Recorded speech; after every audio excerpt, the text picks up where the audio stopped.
Dobar dan i dobrodošli. Top 5 Srbije vam predstavlja najopasnije hakere svih vremena. Na početku ovog klipa zamolit ću vas da lajkujete ovaj video i da se pretplatite na ovaj kanal kako bi uživali u još ovakvih klipova. Pa hajde da počnemo. Na petom mestu je Kevin Mitnick, poznat kao kralj svih hakera sa lažnim imenima kao što su Kondor i haker mračne strane. Koren njegovog eksploatisanja sistem voda u daleke 70. kada je iskoristio autobuski sistem Los Angelesa za besplatne vožnje. Tokom godina Mitnick je otkrio svoj talenat za kodiranje i počeo da hakuje velike korporacije kao što su Nokia, Motorola, AMB, na posledku Pentagon. Informacije koje se vrednuju milionima dolara prolazile su kroz njegove ruke dok nije uhapšen 1995. godine.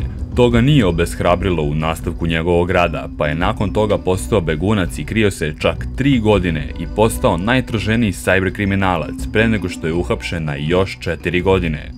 Mitnick nije smatrao hakovanjem ono što radi, već je svoje aktivnosti obrazložio kao društveni inženjering.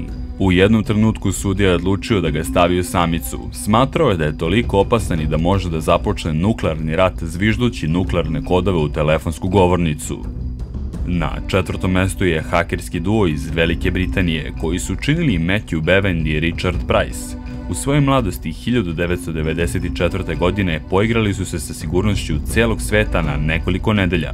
Počevši od hakovanja Pentagonovih servera, otišli su korak dalje. Kao da im nije bilo dovoljno ukrasti ratne simulacije, počeli su da presreću poruke američkih agenata stacioniranih u Severnoj Koreji. Pristupili su senzitivnim informacijama iz korejskih nuklearnih postrojanja. Sve ovo bilo je alarmantno američkoj vladi, pošto su Price i Bevan koristili američke sisteme da ukradu informacije od Korejaca, što je zamalo dovelo do internacionalnog sukoba.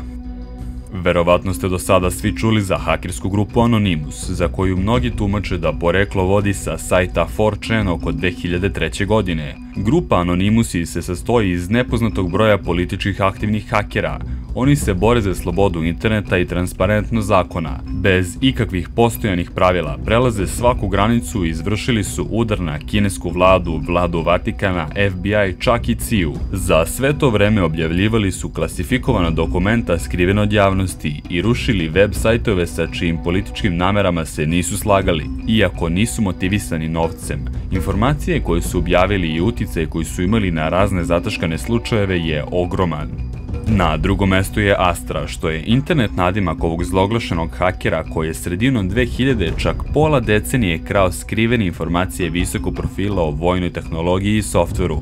Astra bi zatim prodavao ove informacije ljudima i organizacijama u Brazilu, Južnoj Africi, Bliskom istoku i ostatku sveta. Niko ne zna koliko je tačno novca zaradio od ovoga. Šteta koju je načinio radeći ovo procenjuje se na 250 do 360 miliona evra. Posle sve načinjene štete, njegov identitet nikada nije objavljen, čak i nakon što su ga grčke vlasti uhapsile 2008. godine. Glasine su da je ovaj haker u stvari 58-godišnji matematičar iz Grčke.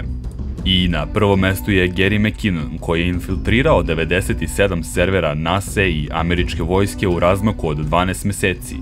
2001. godine izbrisao je bitne informacije, softver i fajlove što je američku vladu koštalo 700.000 evra za povratak istih. Siguran u svoje hakerske sposobnosti, ovaj haker pod nadimkom Solo podsmevao se američkoj vojsci tako što im je pisao: "Vaš sigurnosni sistem je sranje, ja sam Solo i nastavit ću da vas ometam na svakom mogućem nivou." Na svačije iznenađenje, McKinnon ovo nije radio za novčanu dobit, već je tražio fajlove o vladinim saznanjima o vanzemaljskom životu. On tvrdi da takvi fajlovi postoji i da je neke uspeo da nađe.